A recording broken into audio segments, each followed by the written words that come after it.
আম্মা জান আপনি বড়ই মেহেরবান, বুকের খনি আম্মা জান, চোখের মনি আম্মা জান, আম্মা জান আম্মা জান।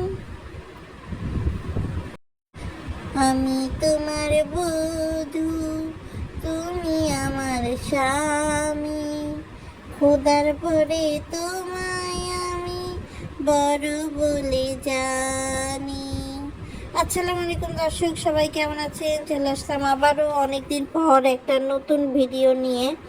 তো আজকের ভিডিওতে দর্শক কথা বলবো একটু তানজিলা, তিশা আর আমাদের প্রাণপ্রিয় সাকিবকে নিয়ে। তো এইখানে দর্শক একটা তো ক্যাচাল বেঁধেছে তিশা বাপ্পির সাথে তানজিলার, সে খবরটা আমরা জানি, এই খবর অনেক বেশি পুরনো। তো কালকে মা দিবসের আগে তিশা ইচ্ছা করে ভিউ কামানোর জন্য একটা বিস্ফোরক ব্লগ দিয়েছে, যেখানে সে বলেছে যে মা দিবস সে কি বলবে, সন্তান হারাইছে এবছর। সন্তানের বিয়ে দিয়ে দিলেই কি দর্শক আসলে সন্তান হারিয়ে যায়? এই যে ভিউ বাণিজ্য এমনভাবে একটা দেখেছে মনে হচ্ছে কোনো সন্তান মারা গেছে, এরকম একটা অবস্থা হয়ে গেছে তিশার।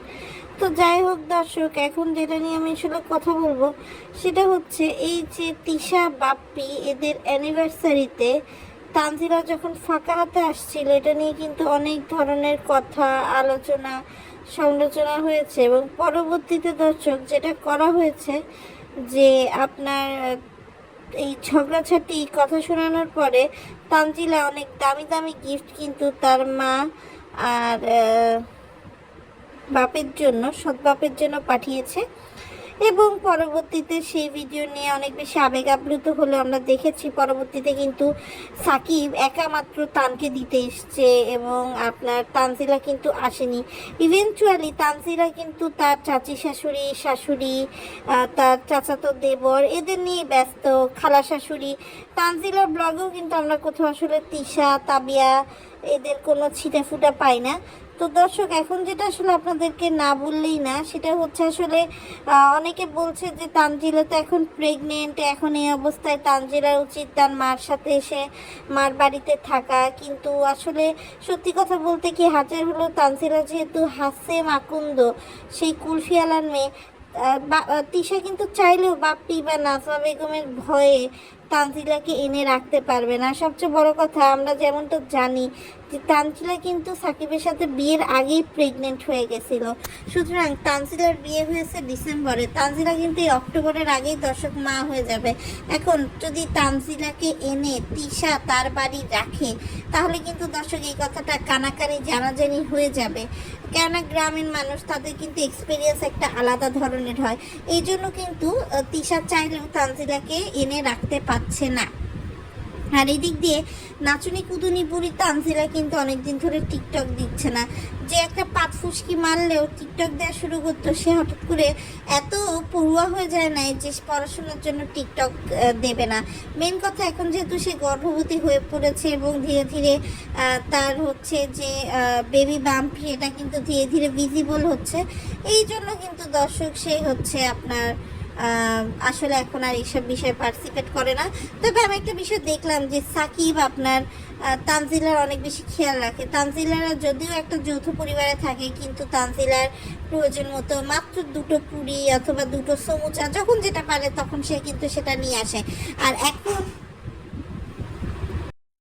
পাবনার দিকে কি পরিমাণ গরম আমরা কিন্তু জানি। চাইলেই কিন্তু সাকিব আর তানজিলাকে তিশা বাপ্পি তাদের বাড়িতে যেহেতু এসি আছে এনে ডাকতে পারে, কিন্তু সেটা কিন্তু তারা করবে না।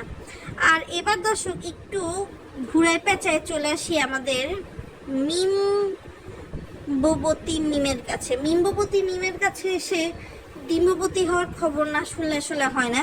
তো মিমের নাকি রাতের বেলা রাত 3টের সময় জুড়ে আপনার বালিশের কভার উড়ে গেছে এবং আমাদের বাবু the missile man, the power man, একটা রিক্সায় করে দাঁড়িয়ে সেই তার থেকে সেই বালিশের কভার উদ্ধারের চেষ্টা করছে। আমার কথা, রাত 3টের সময় বাবু মিমের বাড়িতে কি করছে দর্শক? আরেকটা কথা, সেটা হচ্ছে মিম আবার সেই জিনিসটা খুব মানে বড় করে ব্যাপারটা বলছে। আরেকটা বিষয় দর্শক দেখলাম যে আপনার আজকাল মিমের বাড়িতে বাবুর বড় ভাবির অনেক বেশি আগমন হচ্ছে। তার ছেলে সারাফাত শারিফাকে নিয়ে এসে চলে আসে। তার ছেলেটা বলতে হয় না একটা আস্ত বেয়াদপের গাদি, মানে সে মিমের টেবিলে মিম শরবত বানাচ্ছে, তার পাশে দিয়ে কাঁচের টেবিল দিয়ে হেঁটে চলে যাচ্ছে। আবার আদিয়ার যে একটা বেবি খেলনা ছিল, সেই খেলনা সে ঠাস করে ভেঙে দিয়েছে পা দিয়ে। মানে আমি তাও দেখলাম যে মিম কিন্তু চুপ হয়ে আছে, কিন্তু অথচ এই জায়গায় যদি দর্শক আপনার তিশা থাকতো, তিশার আপন বোন তো মিম ছিল, আবদিয়া ছিল, তিশা কিন্তু তাদেরকে কথা শোনাতে ছাড়ে নাই। সুতরাং দর্শক এটা আপনারা বলতে পারেন যে এদিক দিয়ে কিন্তু আসলে মিম তার জায়ের ছেলের সাথে কিন্তু যথেষ্ট পরিমাণ নম্রতা, সখ্যতা, ভদ্রতা দেখাচ্ছে। এখন এটা ক্যামেরার সামনে না পেছনের গল্প দর্শক, এটা আসলে আমার সঠিক কথা জানা নেই। আমি যতটুকু দেখলাম আপনাদেরকে বললাম। আর বাবুর বড় ভাইয়ের বউয়ের এতবার আসার কারণ হচ্ছে মিমের কাছ থেকে ইউটিউবের কিছু টিপস অ্যান্ড ট্রিক্স শেখা, যেটা তারা জানেনি। আপনারা একটা বিষয় খেয়াল করবেন দর্শক, নিশি অর্থাৎ বাপ্পির বোনের থেকে কিন্তু তিশা এই জিনিসটা আয়ত্ত করে, তিশা পুরো পরিবারের কিন্তু এখন পেট চলে ইউটিউবে। তিশা যদি তার ননদের কাছ থেকে না শিখতো, না নিজে আসতে পারতো, না সাবিনা, না মিম, না শাহিন, না মিজান, না খুকি, না শাহিনের বউ শারমিন, এরপরে চাচাতো বোন মাল্টিব্লগ শারমিন, বাবু, তারপর ফুপাতো ভাই, মানে সবার ব্লগ আছে, এমন কেউ নাই বাকি যে আছে। এদিক দিয়ে আবার আদুরি ফাদুরি আরও অনেক আছে। মানে তিশার পরিবারের সবাই এক একটা ব্লগার। আর এখন তো তানজিলা শাশুড়ি তো আগেই ছিল, এরপর দেখবেন তানজিলা চাচি শাশুড়ি, তারপর মাহি, তারপর সাকিব, তারপর আসিফ, মানে সবার একটা করে ইউটিউব চ্যানেল দর্শক ব্যাঙের ছাতার মতো খুলে যাবে, যেমন ব্যাঙের ছাতার মতো কোচিং সেন্টার ফার্ম গেটে পাওয়া যায়।